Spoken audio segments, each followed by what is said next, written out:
എനിക്ക് ഇന്നും ഓർമ്മയുണ്ട് സോങ്ങളെ. കല്യാണം കഴിഞ്ഞിട്ട് 4-ാമത്തെ മാസം ഭാര്യ ഗർഭിണിയായി.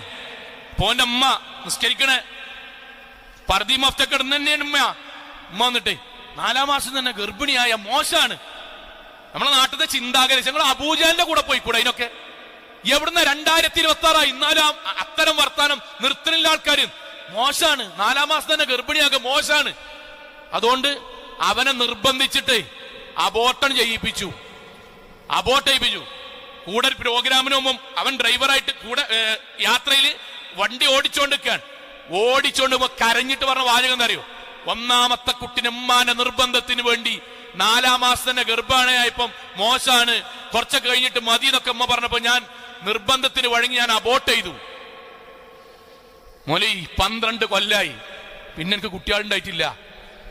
ഡോക്ടറോട് ഞാൻ ചോദിച്ചപ്പോ ഡോക്ടർ പറഞ്ഞ വാചകം, ഇനി ചിലപ്പം മരുന്ന് കൊണ്ടും ഫലം ഉണ്ടാകും തോന്നണില്ല. പടച്ചോൻ കുറച്ചു കാലം അതിനുള്ള തോക്കത്ത് പടച്ചോൻ തന്നിരുന്നു.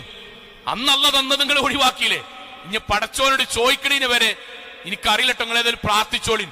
അദ്ദേഹം വാഹനത്തിരുന്നിട്ട് ആ കുട്ടി, ഞാൻ പറഞ്ഞ ആ യുവാവ് കരഞ്ഞുകൊണ്ട് പറഞ്ഞ വാക്കെന്താ അറിയോ? പ്രാർത്ഥിക്കാൻ പോലും തോന്നുന്നില്ല.